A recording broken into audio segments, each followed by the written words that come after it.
Ok. Bom, gente, meu nome é Natan. Eu trabalho há 6 anos ali no IDES. O IDES é um instituto junto da Findes, filiado à Findes, que tenta repensar o caminho mesmo econômico do Estado, através de estudos, pesquisas e tudo mais. A gente tem em mente lá em todos os analistas, uma equipe de economistas, administrador, sociólogo, estatístico, que a tomada de decisão no Estado ela deve ser baseada sempre em evidências, no Estado e em qualquer tomada de decisão. Então, por isso a gente tem sistemático lá o uso de dados e informações para tomada de decisão mesmo. E o petróleo e gás lá é um tema que a gente vem tratando há muito tempo. É um setor importante para o Espírito Santo e por isso que a gente faz essa ponte ali de tentar entender o setor, olhar para o setor, tentar ver os caminhos que o setor tem, os desafios e tentar ali prospectar novos cenários, novas atuações para o Estado que a gente possa usufruir dessa renda petrolífera. Vou tentar resumir um pouco o que é o petróleo, que eu sei que tem muito aluno do curso técnico, do superior, que às vezes não tem muito contato. O petróleo em si mesmo, a definição dele é uma mistura mesmo de hidrocarbonetos, né? É, e ele tem algumas especificidades, né? O mundo inteiro usa muito petróleo para tudo. A gente tem para combustível de avião, a gente usa o petróleo para plástico, para indústria plástico, para gasolina, a gente usa o petróleo. O petróleo, se você for analisar, ele está em muitas partes da nossa vida. Medicamentos, lubrificantes outras séries de indústrias aí que vão nesse caminho, né?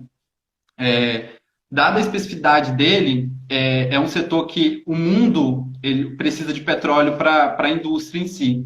E dado essa característica dele, ele é uma indústria muito diferente da indústria tradicional que a gente está acostumado a analisar. Eu vou listar aqui para vocês algumas especificidades do porquê que é uma indústria, não é uma indústria tradicional, mas não é uma indústria que, por ter muita especificidade, ela merece um pouco de atenção ali na hora da análise. O objetivo aqui mesmo que eu estou passando para vocês é alguns conceitos básicos da indústria. Ao final, vou tentar analisar um pouquinho o cenário de preços no mundo agora, recente, para que os alunos possam se defrontar na monografia e poder entender ali o setor, poder circular, ouvir uma reportagem no jornal, entender o porquê e também atuar no setor, que é uma grande oportunidade mesmo para os novos formandos aí do IFES e depois a gente vai passar um pouquinho de dados do mercado de trabalho também. Bom, a primeira especificidade dele é que é um recurso não renovável. A gente não consegue criar petróleo. O petróleo ele tem as jazidas dele e é um recurso que você não tem como renovar. Você utilizou ele, a partir do momento que você acabou, ele acabou. E aí a gente vai discutir um pouco depois até quando esse petróleo vai durar. Se tem data, se não tem data, como que estão esses cenários. O outro é o custo de localização. A localização onde tem uma reserva é fundamental para saber se ela está próximo do consumo. Isso é importante por conta do custo logístico de transportar esse petróleo. Então, onde uma petroleira vai atuar, é importante que ela esteja próximo do local onde que vai ser consumido, próximo de uma refinaria, e até mesmo o gás natural, que é um subproduto do petróleo. Quando você perfura o poço e você consegue achar petróleo, ali você ou sai petróleo ou sai gás natural, ou os dois juntos, que a gente chama de gás associado, né? E aí você vai tomar a decisão de como escoar essa produção, principalmente no Brasil, que tem a característica de produzir em águas ultra profundas. Então, como você retira esse petróleo e escoa ele, o petróleo e o gás, também é um ponto de discussão que, às vezes, nas outras indústrias você não encontra com tanta frequência.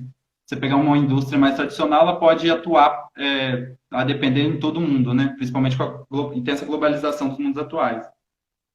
A receita também dessa produção para a petroleira, a receita mesmo da atividade, ela vai depender muito do grau de API. Aí eu trago mais um conceito muito importante na indústria do petróleo, que é o grau de API. O grau de API é uma escala que vai medir o quão pesado é esse petróleo. Quanto mais pesado for esse petróleo, mais difícil é mais difícil refinar. E aí ele perde valor ali na hora da venda. O petróleo, por exemplo, da Venezuela é um petróleo muito muito pesado, né? Ele tem um grau de API muito alto. Só para exemplo. Aqui no estado a gente tem flutuações. A gente tem petróleo com grau de API muito alto e algum, dependendo do campo, com grau de API baixo, intermediário, variando ali entre 28 e 35. A gente tem também nessa indústria alguns riscos associados a ela. Riscos que a indústria comum não tem associado. Por exemplo, a gente tem riscos políticos em torno da produção e do consumo do petróleo, principalmente nos países, depois quando a gente vai ver que os maiores países detentores das reservas são países em conflito do Oriente Médio. A gente tem risco geológico mesmo, porque uma petroleira, quando ela vai explorar uma área, ela tem indícios que ali tem petróleo, mas ela não tem a confirmação que ali tem petróleo. Então, ela pode ter toda a estrutura, montar toda uma estrutura, começar a perfuração do poço, envolvendo alta tecnologia, principalmente no caso brasileiro, de águas ultraprofundas, e pode se surpreender ali de não ter o petróleo. E aí o risco fica todo para ela, né? O custo fica todo para ela desse risco. É uma atividade intensiva em capital, muito intensiva em capital. Quando eu falo intensivo em capital, não sei se é um conceito que todo mundo conhece e tudo mais. É uma indústria que ela precisa de grande parte de dinheiro, grande dinheiro movimentado ali, para sua atividade fim ela ser realizada. Então, isso também é uma particularidade da indústria. Aí eu trouxe aí para você, pode colocar, Fabrício, para a gente ver, a cadeia de petróleo desenhada, que aí fica mais visível. Não, tudo bem, vou começar com esse então, tem a cadeia mais para frente. Aí eu trouxe um pouco das reservas. Não, não, tranquilo, pode deixar isso, Fabrício, sem problema. Tá. Como a gente está falando das reservas, as reservas elas não seguem uma linearidade de distribuição no mundo. Você vê ali que a Venezuela hoje é o país com maior detenção de barris em reserva do mundo, seguido da Arábia Saudita, Canadá também, o Irã, Iraque, a Rússia também tem bastante gás natural, Kuwait, os Emirados Árabes, e aí os Estados Unidos ali nos últimos anos passou a se destacar nessa lista, e a gente vai explicar um porquê. Isso também é um dos motivos do preço atual ter caído. E, por fim, a Líbia ali, são os principais países detentores de reserva. Aí pode passar, Fabrício, próximo. Aqui, para vocês terem uma noção de que as reservas, nem sempre o país detentor de reserva ele acompanha a produção. Por exemplo, a Venezuela é o que maior detém petróleo. E por motivos ali que a gente não vai discutir, esse petróleo não está sendo produzido. Estados Unidos hoje destaca como um dos países com maior produção de petróleo, atrás da Arábia Saudita, Rússia, Canadá, Irã, Iraque, Emirados Árabes, a China, o Kuwait e o Brasil. O Brasil passou a se destacar nessa lista também após as descobertas da camada de pré-sal. A gente vai entender também um pouquinho disso hoje. Aí pode passar.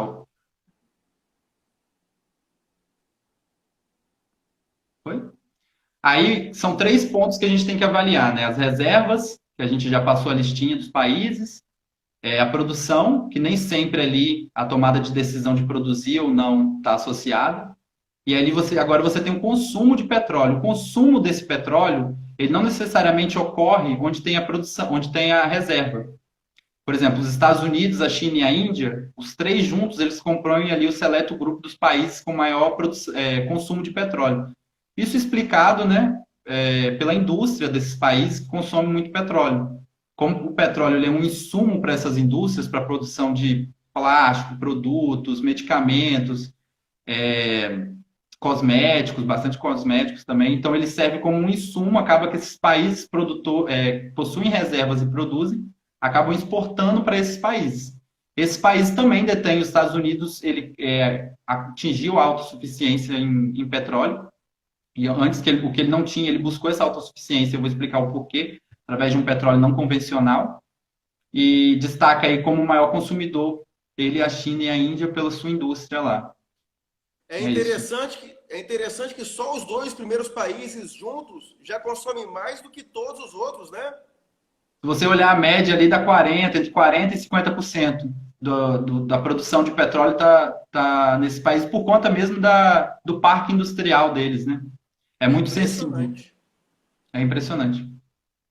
E aí o Brasil destaca ali na produção de petróleo com o pré-sal, depois de 2010, né, as descobertas do pré-sal foi em 2006.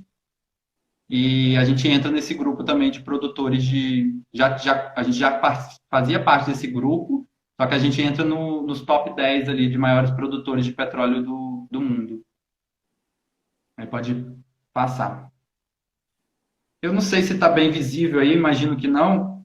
Eu trouxe aí para vocês como que se comporta toda a cadeia de petróleo e gás, para a gente entender ali onde que o Espírito Santo está, onde que o Brasil está. Deixa eu abrir aqui no meu computador, porque eu também não estou enxergando.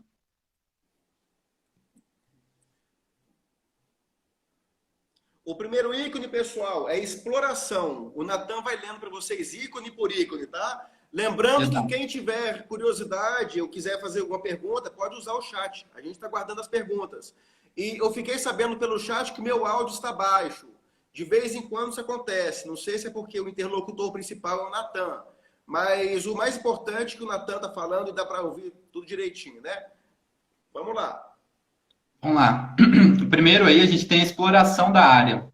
Através de pesquisas geológicas, sísmica, isso é uma indústria bem avançada assim, em termos tecnológicos, você consegue mapear na área possíveis áreas ali através de equipamentos que podem conter reservatórios de petróleo, seja em áreas ultraprofundas, seja em terra.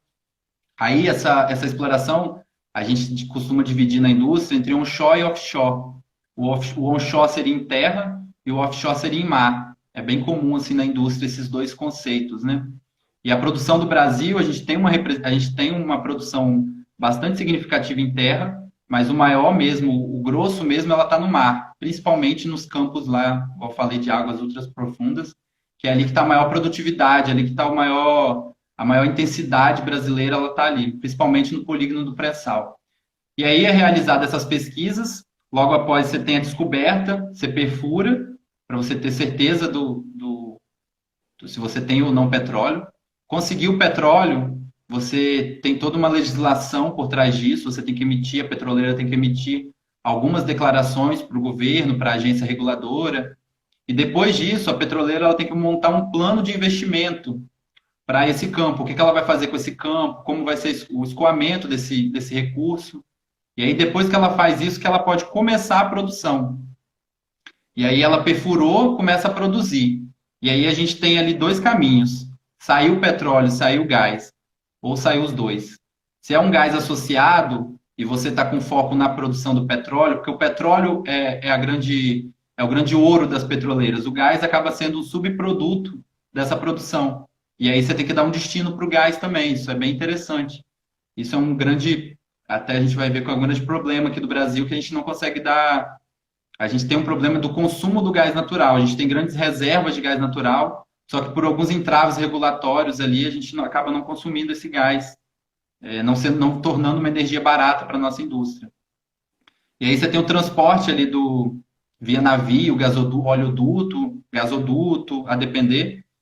Ele vai para a regasificação, que seria mesmo a parte das refinarias, e depois ele segue para distribuição, seja por duto, seja por caminhão, ele segue para distribuição até o consumidor final. O consumidor final ele vai desde indústria, posto de gasolina, consumidor final mesmo, residencial, no caso do gás natural, gás encanado. O gás encanado ele pode ser GLP ou pode ser o gás natural do petróleo. Só que ele vem encanado, então ele vai depender muito da classe de clientes ali associado a ele, né? É isso, essa é a indústria associada a toda a produção, e aí a gente tem alocado aí algumas normas, algumas leis que regem todo esse setor.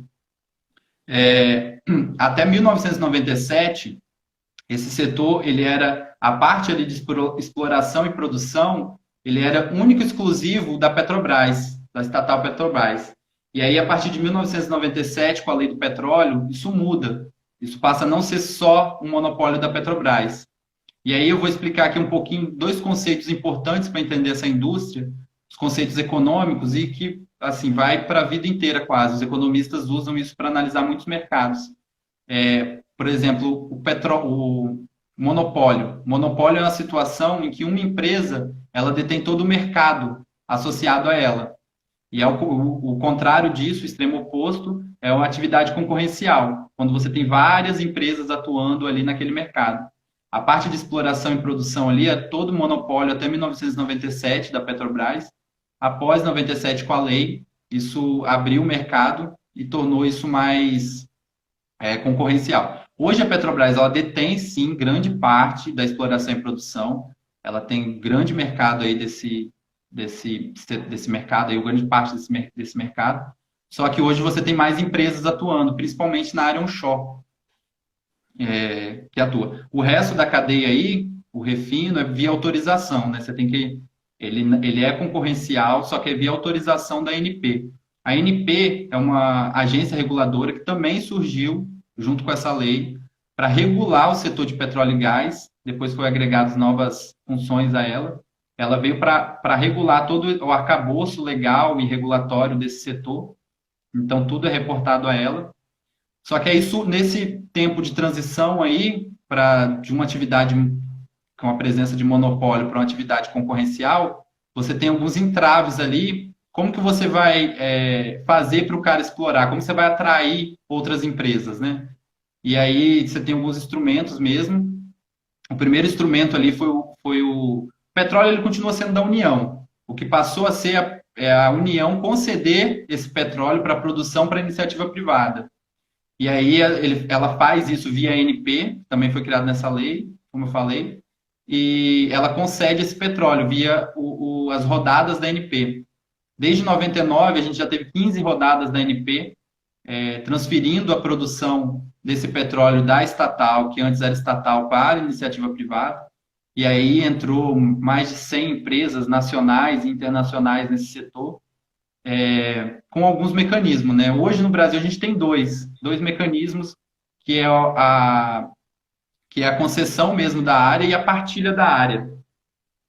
E como que funciona esses dois modelos? A concessão, a União, via ANP, realiza o leilão e ela concede os direitos de exploração.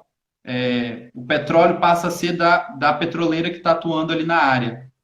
Então é dela, ela toma a decisão de produzir, ela assume os riscos associados a essa produção, ela exporta, ela que define ali o plano lógico com a regulamentação da ANP. No outro mecanismo que a gente tem de partilha, a União ela passa a ser sócia desse consórcio vencedor. Ela passa a gerir o consórcio também junto com a empresa que ganha o leilão.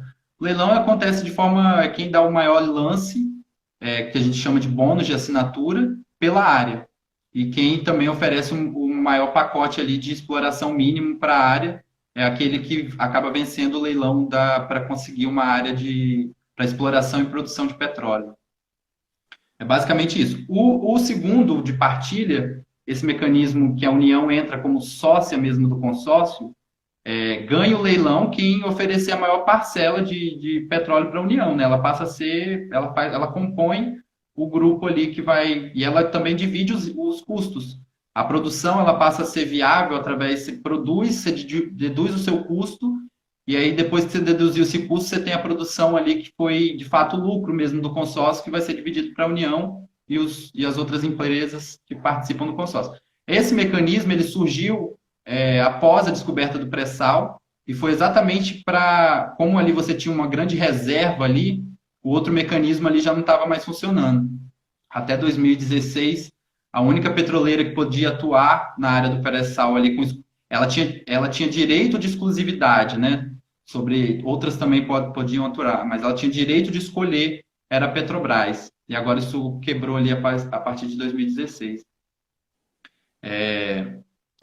Pode passar o próximo slide que a gente vai conseguir ver a área ali esse eu trouxe para vocês aí, que é um trabalho que a gente fez lá no IDES, bem interessante, que é um mapa navegável, né, que você consegue visualizar todas as oportunidades de novas áreas que vão entrar aí em concessão nos próximos meses. Com a pandemia ficou um pouco... A ANP suspendeu alguns leilões de terra. Todos esses verdinhos aí são áreas, são blocos exploratórios e que os blocos exploratórios aí, mais um conceito, é que ele nunca foi perfurado. Você tem os estudos ali que tem algum indício que tem petróleo ou gás, mas nunca foi de fato concretizada a perfuração. Então você não sabe, você não tem muita certeza. E aí a ideia é que esses blocos entrem aí numa rodada, nas próximas rodadas da ANP. E aí o mapa lá, se procurarem lá dentro do portal da indústria, depois eu vou deixar o link aí, você consegue navegar e consegue ver as oportunidades no Espírito Santo. Bem interessante. A gente tem muito conteúdo também lá no IDES de petróleo e gás, assim. Tem uma parte lá, se entrar em infraestrutura, infraestrutura e setor público, tem bastante conteúdo que a gente vem produzindo lá. Aí pode passar. Aí, gente, eu trouxe uma foto para a gente tentar entender como que essa é como se fosse uma produção, como se fosse, não, é uma produção em águas ultra profundas, e ali você vê esses umbilicais ali mesmo transportando o petróleo. É uma operação extremamente com alta nível tecnológico mesmo, absorção de tecnologia absurdo. E ali você tem ali como que é feito, né? E se você passar o próximo, a gente vai ver o polígono ali do pré-sal, que eu trouxe Pode também. mandar? Pode passar. Aí, gente, a gente tem para a gente ter noção do quanto que a gente absorveu de tecnologia, Petrobras ali, com a produção do petróleo. A gente conseguiu mapear reservas nesse nível de profundidade ali, olha. Se você vê aquela camadinha ali depois do pós-sal, é onde que a gente tem o nosso petróleo, o nosso gás do pré-sal. É uma atividade extremamente, como eu falei, que requer um nível de tecnologia, um nível internalizado ali de conhecimento geológico da nossa bacia absurdo, né? É uma coisa, mesmo na indústria mundial, isso é uma coisa muito bem vista, como que o Brasil alcançou conseguiu alcançar essas reservas mesmo, visualizar essas reservas de petróleo e gás. Aí você passar, trouxe também o polígono do pré-sal. Esse aqui? Isso, esse mesmo. Aqui a gente vê onde que Petrobras conseguiu mapear todo esse reservatório. Ali na pontinha final ali é onde que pega parte do Espírito Santo. E é ali que estão os campos de petróleo do Espírito Santo com maior produtividade. Esses campos, eles têm muita produtividade, que eles conseguem produzir a um baixo custo e a produção é muita, porque o reservatório ele tem muito petróleo. E ali a gente tem um campo ali, principalmente de Jubarte ali, que são as galinhas de ouro, né, do Espírito Santo mesmo. E aí a gente depois vai entender como nessa crise global isso pode vir afetar o nosso estado, e não só o nosso estado, como os outros estados produtores, em termos de receita mesmo, porque só adiantando um pouco, quando você produz, seja nos termos de concessão ou de partilha, a petroleira ganhou lá o leilão, né? Seja concessão, seja partilha. Ela tem que pagar em royalties, tanto estados e municípios, uma quantia pela exploração, né? Então, os estados produtores de petróleo, eles recebem muitos royalties, receitas de royalties e participações especiais.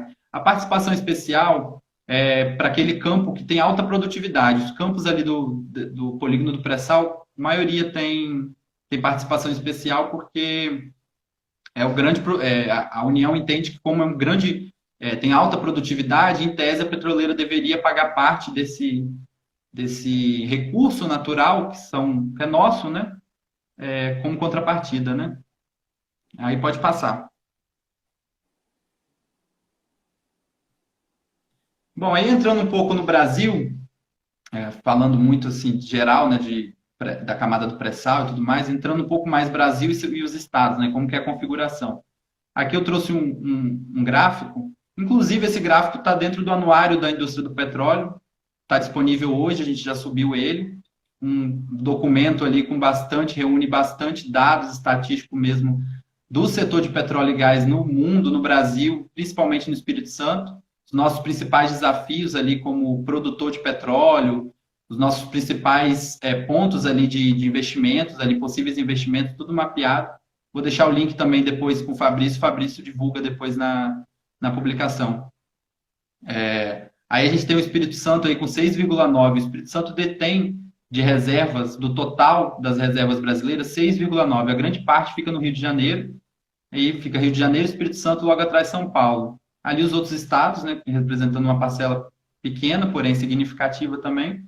E aí a gente, com esse gráfico, a gente tem que repensar como que está essa indústria no estado, né? Esse é o ponto que eu chamo a atenção. Aí pode passar. Aqui eu trouxe a parte, também esse é um mapinha que a gente tem lá no nosso anuário. Aqui eu trouxe a parte do estado onde que é o onshore, onde acontece o onshore no Espírito Santo. Aqui é o norte, São Mateus, Jaguaré, Linhares, parte ali de Conceição da Barra. Aí é o gasoduto, essa linhazinha aí é o gasoduto que liga todo o gasoduto à malha nacional. Então, esses campos que produzem gás natural, eles podem se ligar ali para escoar a sua produção. 2016 ali, esses campos aí, 99% eram, quem atuava era a Petrobras. A partir de 2016 ali, com o plano de desinvestimento da Petrobras, ela está vendendo esses campos, ela passou a atuar, focar sua atividade mais na produção em águas profundas, e aí essa parte onshore aí, ela está se desfazendo e está em venda, né? Tem campos tem áreas aí muito promissoras para o norte aí, é um grande potencial de dinamizar a economia do norte do Espírito Santo, é muito importante. E, Natan, esses gráficos, eles estão no site do IDES, no site da ANP, esses gráficos? Todo esse conteúdo você vai conseguir acessar ele no Anuário da Indústria do Petróleo. Se a galera entrar aí, portal da Indústria-S, a publicação já está disponível lá para download. Tem a versão em inglês e a versão em português, dado que é um setor globalizado, a gente entendeu que a gente precisava também fazer uma versão em inglês. E virou um documento mesmo que ele caracteriza o Estado para os investidores, né? Ele situa a nossa indústria do petróleo como a gente está, e aí isso é muito importante para investidor internacional, investidor mesmo aqui do Brasil. Pode passar o próximo, Fabrício. Aqui eu trouxe bastante conceito para vocês aí da indústria do petróleo, acho que é uma base bem interessante. Aqui trouxe para vocês aí o cenário atual de preços, que eu acho que é uma grande dúvida da galera não estar entendendo muito o que está acontecendo com o preço do petróleo e qual é o impacto disso para o Estado e para o Brasil. Isso é um gráfico que na economia a gente usa muito para analisar muitos mercados. Seu nome é oferta e demanda. Essa oferta aí, essa linha vermelho, ela é formada por todos os ofertantes desse mercado. No caso da indústria de petróleo e gás, ali você vai ter a oferta de petróleo e gás. Essa seria a curva. Ela está sujeita a quantidade e preço. Se você olhar no eixo aí, ela é preço e quantidade. E aí, na outra roxinha, você tem a demanda por petróleo.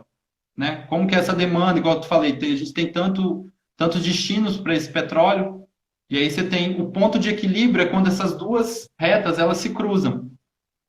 E é como se esse ponto aí fosse o ponto de equilíbrio antes do coronavírus, do preço do petróleo. O preço do petróleo era dado nesse equilíbrio. Você produz o petróleo, você tem toda a produção, a oferta mundial de petróleo, e você tem toda a demanda mundial por petróleo.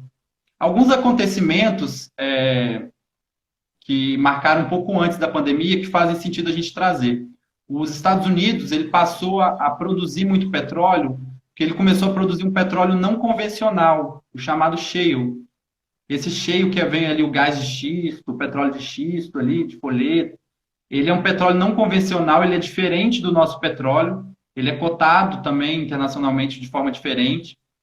E ela passou a inundar, como ela era um grande consumidor de petróleo, os Estados Unidos passou a inundar o mundo com maior quantidade de oferta de petróleo. Então, antes, ele começou a fazer isso ali em 2006, 2007.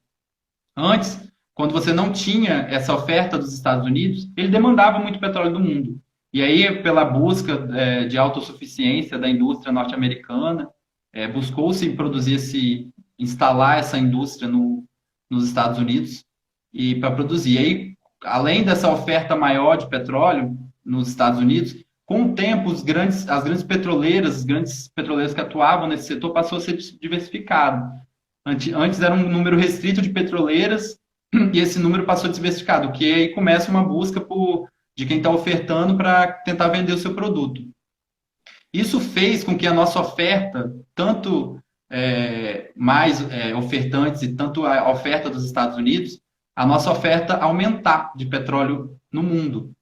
E a demanda ali, se você pegar um gráfico, pena que eu não trouxe, mas no anuário você pode visualizar no anuário. A oferta de petróleo no mundo, a produção do petróleo no mundo, ela vem crescendo ano a ano. E ali acompanhado ali de uma demanda não tão crescente. Então o petróleo, que é um recurso escasso, ele passou a não ser tão escasso assim, porque você está inundando o mundo de petróleo por esses motivos que eu trouxe. E aí você tem um deslocamento ali do ponto de equilíbrio.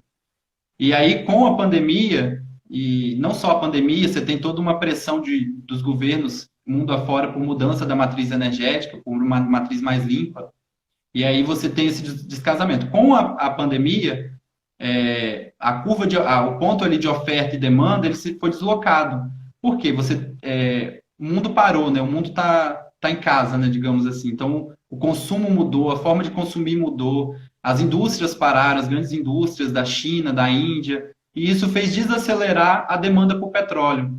E esse desaceleramento da demanda por petróleo coincidiu com uma maior oferta desse recurso e aí ocasionou na queda do preço principalmente do petróleo negociado lá, petróleo norte-americano. Isso tem um impacto muito grande para a gente aqui, porque os nossos royalties que a gente recebe, não os estados produtores, a União, ele está atrelado ao quanto que é produzido. Se aqui toma a decisão de uma plataforma parar, a gente tem uma redução dessas receitas de royalties e participações especiais, que principalmente dependendo de alguns municípios, a gente traz também a lista de municípios no anuário, mais uma vez, que são muito dependentes dessas rendas de petróleo, essas rendas oriundas dos royalties de participações especiais. Isso vai ser um problema, isso é um problema que as prefeituras vão ter que encarar nos próximos meses aí a queda de receita oriunda da indústria mesmo do petróleo e gás. E Natan, só fazer uma pergunta que tem a ver com o que você acabou de falar, e é um gancho, né, que o Jandir acabou de falar. Com esse choque causado pela pandemia, o Brasil teria capacidade de armazenamento da produção, ou você acha que pode chegar ao ponto que vai paralisar a produção? É um gancho que eu peguei do Jandir, que ele colocou uma pergunta aí no chat. O armazenamento desse recurso é algo muito novo ainda na indústria. Nem nos Estados Unidos você tem. Os Estados Unidos ele não conseguiu, ele pagou, os contratos ali para maio, estavam pagando para os demandantes de petróleo consumirem esse petróleo, porque você não tem como, você não tinha uma capacidade ali de armazenamento dessa produção.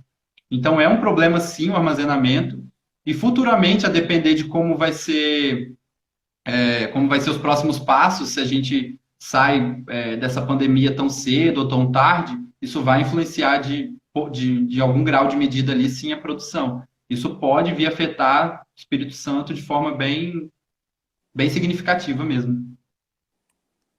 Respondido? Eu trouxe aí para vocês também, acho que quase encaminhando já para o final, teve muitas perguntas do mercado de trabalho, como que é. A gente fez essa pesquisa aí, a gente tem essa pesquisa dentro do anuário também, mais uma vez, né? Hoje o download lá do anuário vai bombar, porque muita informação aí dentro do documento. Aqui as principais incidências dentro do mercado de trabalho, faixa etária ali Isso para o Espírito Santo, isso é bem importante frisar que esses dados são para o Espírito Santo. De 25 a 39 anos, é a faixa etária ali que circula os trabalhadores da indústria petróleo e gás no estado. As principais ocupações, operador de exploração de petróleo, para trabalhar mesmo na petroleira, dentro lá da produção. Técnico mecânico, 12%. 25% dos profissionais do setor, eles são operadores de exploração e produção de petróleo. Isso é um número bem alto. Escolaridade ali é superior completo, é uma indústria que demanda um grau ali de escolaridade mesmo, nível de escolaridade alto. A remuneração média ali acompanha, né? 12 mil para o estado do Espírito Santo, a remuneração média bem alta. Para ter uma ideia, a indústria, ela paga não sei se está 2.200, 2.300 em média. Então, você tem ali dentro da indústria de petróleo, assim, uma coisa que destoa bastante. E aí, um dado bem interessante aí, se tratando de IFES também, 63% dos mestres que trabalham na indústria, eles estão dentro do setor de petróleo e gás. 48%, 48,7% dos doutores da indústria do Espírito Santo, ele também está no setor de petróleo e gás. Então, a gente tem uma representatividade alta nesse setor. E aí perguntaram ali, como que faz, né, para entrar e tudo mais. A gente tem ali os cursos ali direcionados para a área, né, as engenharias, só que hoje o mercado de trabalho ele mudou um pouco, ele está olhando muito para a habilidade do possível candidato ali à vaga. Então, você tem umas habilidades ali de forma geral, transversais, né, que a indústria de petróleo também, ela também está requerendo, que são habilidades de controle emocional, a saber liderar, a capacidade de liderança, saber aprender e desaprender, todo esse quesito que o mundo aí está falando, a gente pode até deixar uma sugestão de texto aí. Só que no petróleo e gás, em específico, você tem alguns pontos que a indústria está passando por modificações, principalmente na área de software, de data science também, é uma área bem promissora, programação. Hoje a ideia é você deixar tudo automatizado nas plataformas, muitas plataformas já funcionam nesse sentido. Com isso gera muitos dados, muita informação em tempo real de como está a operacionalização da plataforma. Tratar essa quantidade de dados é uma habilidade que a gente lá do Instituto já mapeou, que é uma habilidade futura que a indústria vai requerer. E é um pouco disso, assim, né? É isso que eu tinha para falar, acredito que seja isso. Ah, é? Mas você tem mais para falar para a gente, porque agora é a hora das perguntas que foram registradas no chat. Eu posso ir para a primeira? Pode sim. A primeira é da Stephanie. Até 2016, a Petrobras tinha o direito à exploração do pré-sal? Correto. Não, ela tinha preferência para exploração, é diferente. Ah, Ela tinha preferência de exploração, tinha um percentual ali que ela tinha que participar do leilão, mas ela não tinha a total preferência. Não sei se era 30%, depois isso subiu para 60%, e agora isso não tem. A Petrobras não tem mais o direito de preferência, ela vai participar do leilão como qualquer outra petroleira. entendi. Isso daí já explica a pergunta da Stephanie. Teve uma pergunta, a Tereza, professora Tereza, ex-coordenadora do curso de administração, prestigiando a gente. Seja muito bem-vinda, espero que você esteja gostando, professora. O Uber, ou a uberização, pode ter influenciado na redução que aconteceu do consumo de petróleo antes da pandemia? Acredito que não, porque não tem nenhum indício disso, porque a atuação do Uber, ele está com o carro, está consumindo também a gasolina, acho que não. O que afeta mesmo é a mudança mesmo para energias mais renováveis, mais limpa, a pressão dos países, os acordos internacionais para um uso de energia mais limpa, o que é bom, isso não é ruim. A gente tem toda uma questão aí de aquecimento global, que isso tem que ser levado em consideração, sim, e tem essa mudança, só que quando a gente fala de mudança da matriz energética global, tem alguns países que aceleraram essa mudança, mas tem outros que não. Quando a gente fala do caso da China e da Índia, elas continuam consumindo bastante petróleo para gerar energia e para a sua indústria. Então, quando a gente fala de mudança é mais ligado à Europa, você tem o resto do país que ainda está passando por essa transição. A gente tem uma janela, essa transição não é rápida, ela tem uma janela aí de 20, 30 anos, alguns especialistas usam esse tempo de janela de oportunidade para o setor de petróleo e gás. A partir disso, atingindo o pico ali, daqui 20, 30 anos, que se atingiria o pico de consumo ali. Lógico, a gente está no meio de uma pandemia, isso é uma coisa esporádica, isso vai passar, mas aí depois, retomando ali o pico em 20, 30 anos, e depois a queda do consumo, não é que vai parar de consumir, você vai ter uma queda gradual do consumo de petróleo e gás. Não sei se eu respondi. Para mim, respondeu muito bem. Uma pergunta da Stephanie. Há um cenário de substituição da mão de obra por inteligência artificial no setor petroleiro brasileiro? Em caso afirmativo, isso vai impactar fortemente o nosso mercado de trabalho e nos índices de desemprego? Não impacta. Por quê? Quando você automatiza alguma produção de petróleo, você acaba tirando um segmento, mas você abre mais. Você abre outras oportunidades ali, outros encaixes ali, outras funções ligadas mesmo à automatização. Você abre outras frentes. Lógico que o que os especialistas vão falando, o mercado de trabalho ele vai mudar, ele vai ser diferente. Você tem a exclusão de muita profissão, mas você vai agregar muitas outras profissões.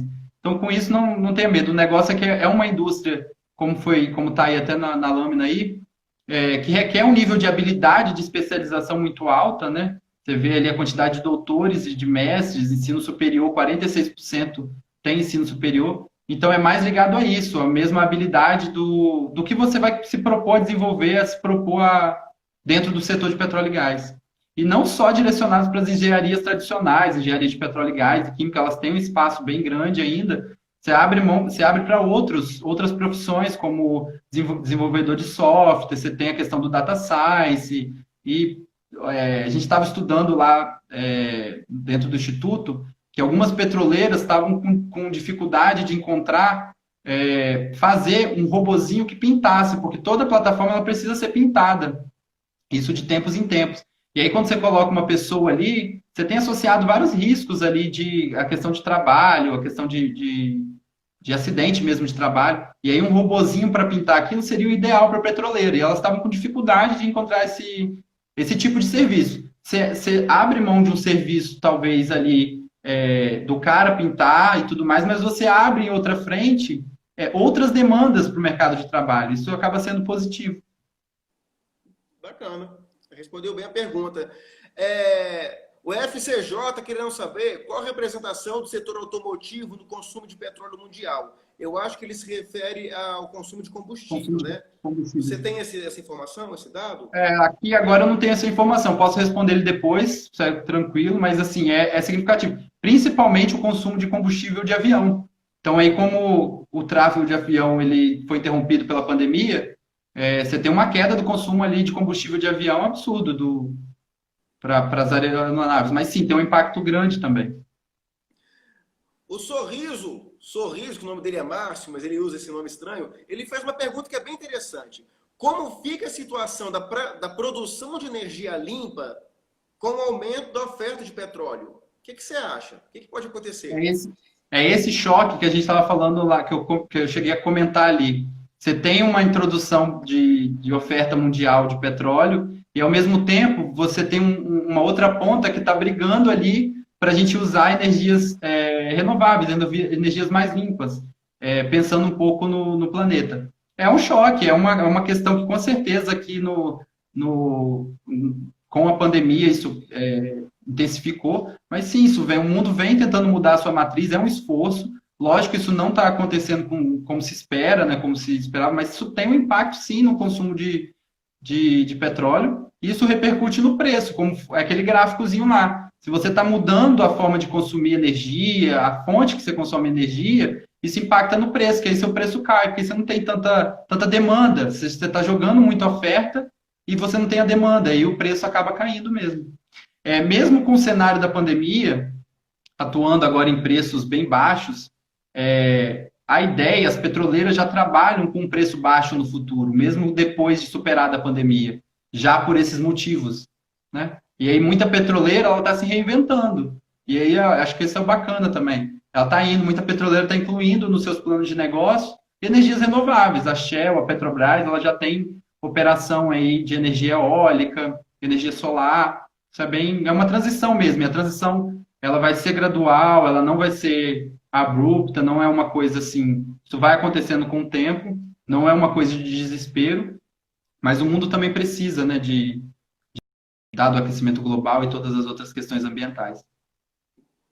É verdade. A própria ANP, né, que você mencionou várias vezes na sua live, a associação que antes era a Associação Nacional de Petróleo e Gás, agora é a Associação Nacional de Petróleo, Gás Natural e Biocombustíveis. Eles meio que se adaptaram, né, a essa nova realidade. Correto. A professora Cláudia Bragato, do curso de administração. E aí, Cláudia, ela tem uma pergunta também. Você acredita que com a tendência do preço do petróleo no mundo continuar caindo pós-período pandemia, já que pode ter acontecido uma mudança no comportamento do consumidor? Assim, o que a gente tem de expectativa, né, dos especialistas aí que atuam no mercado financeiro e tudo mais, é que haverá, sim, uma recuperação do preço. Ela não vai voltar aos patamares de 2008, ali, que você tinha $70 o barril, mas vai sim voltar, ela vai se recuperar, só que ela não vai ser uma recuperação com um retorno alto.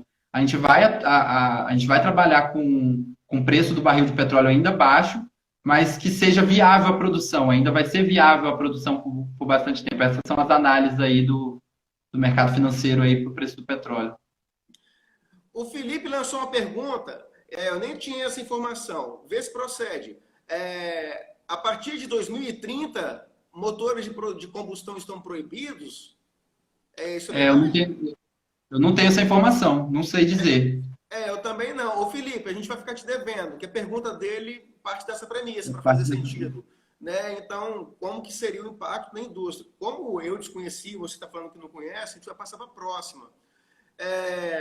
As petroleiras brasileiras, elas estão se atentando em relação à sustentabilidade? Pergunta da Edilane. É um compromisso de todos, né? As petroleiras estão sim, elas têm projetos de mudando o plano de negócio delas para produção ali de energia mais limpa. Só que de outra ponta ali, a geração de energia via petróleo, ela é um do consumo. Você tem a produção do petróleo para a indústria de plástico, para a indústria, como eu falei, para a indústria de medicamentos e tudo mais. O grande ponto ali, o percentual de consumo alto realmente é da geração de energia. E sim, elas estão se atentando. Você vê N movimentos aí das petroleiras tentando acompanhar mesmo a mudança mesmo e mudando mesmo seus planos de negócio para produção de energia mais limpa. O mundo tá nesse caminho. Espero que isso venha acelerar nos próximos anos também.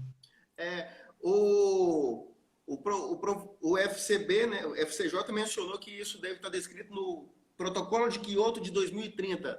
Mas aí, como a gente não tem essa informação, o FCJ, a gente pode depois mandar por e-mail para você mais informações, Mano, tá? mano, sim. Né? A gente depois vai passar o e-mail do apresentador, do Natan, aí você pode formular essa pergunta para a gente Eu deixei até no último estender. slide aí, Fabrício. Se você quiser disponibilizar o último slide, está o meu e-mail. Então, se tiver dúvida, alguma informação, quiser agregar, sugestão de texto, pode enviar. Está no último slide aí da apresentação. Pois é, a Stephanie está colaborando também. Em países como a Alemanha, lançaram ideia de proibição já faz algum tempo. Ainda está na fase da ideia, né? Mas é uma tendência, né, Stephanie? A Cláudia Bragato falou sobre a questão dos carros híbridos, né, no mercado, nesse período de transição. E para fechar, temos a pergunta da Luciana Oliveira. Quais as oportunidades para o administrador na indústria do petróleo pós-período de pandemia? E eu gostaria de acrescentar uma pergunta do Isaías, que está lá em cima. Nesse contexto todo de caos, tem alguma coisa que pode ser considerada de positivo para a indústria do petróleo no Brasil? Alguma vantagem? Não sei. Tem sim. A primeira dela, a da Luciana, né? Isso. Da Luciana. A questão, ela perguntou a respeito do. Já me perdi. A Luciana, ela perguntou se para o administrador brasileiro vai ter alguma O oportunidade administrador. Perfeito. pós-período pandemia na indústria do A petróleo. profissão do administrador, ele tem várias frentes de atuação, né? Ele pode atuar governo, na iniciativa privada. E aí eu ressalto, principalmente para a Colatina e para o norte aí do estado, com o plano de desinvestimento da Petrobras, esses campos de produção de petróleo ali na parte onshore, ele tende a dinamizar ali a economia regional. Isso pode sim gerar bastante oportunidade de emprego para o administrador, sim, com certeza. E a Legal. outra pergunta foi Do Isaías. É a questão se pode ser tirado algo de bom nesse contexto. É complicado a gente tentar afirmar algo de bom assim dentro de uma Eu pandemia, acho que né? o mundo Porque todo não pode afirmar nada ainda, não tem né? nada, ainda não tem nada a se comemorar, né? Mas assim, é uma discussão que a gente faz lá no Instituto, que o período pós-pandemia, superado essa crise, o Espírito Santo tem algumas peças legislativas que estão no Congresso, precisam ser aprovadas para isso, mas a gente tem aqui uma grande reserva de gás natural. E, de acordo com a regulação da ANP, também está em processo de alterar, esse gás natural, ele vai passar a ser, o custo dele, ele vai passar a ser calculado de acordo com a proximidade, ou seja, se tem uma indústria que é intensiva no uso do gás natural, indústria cerâmica, indústria química, ela ficando próximo da reserva, ela vai pagar mais barato. Ela pagando mais barato por esse gás, ela tende a ir para os lugares onde tem reserva no Brasil. E aí você teria uma oportunidade pós-pandemia de ter uma energia barata no Espírito Santo, um insumo barato no Espírito Santo, que seria o gás natural. Assim, é o ponto que a gente enxerga lá como possível pós-pandemia, pós-coronavírus, é o que a gente enxerga para o Espírito Santo de um sinal positivo, né? Bacana.